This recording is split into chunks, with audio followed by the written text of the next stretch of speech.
Kinausap po ako ni Wang Jiyang. Kaya better po sa next hearing po talagang kailangan nandito po siya para makasagot din po. Ba't si Wang Jiyang nagtatago na? He's a fugitive. Tumakas siya nung rinid siya ng PAOK. Tumakas siya dun sa mga underground tunnels. Try ko po, tutulong po ako na paano ko po makontak po si Wang Jiyang para naman Pumunta siya po. dito, arestuhin siya.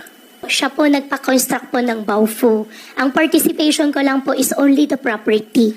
Pero, presidente ka ng kumpanya, nakita mo ang dami ng construction. Hindi ka ba nagtaka saan nanggagaling yung pera? May isang engineering company called DCCD.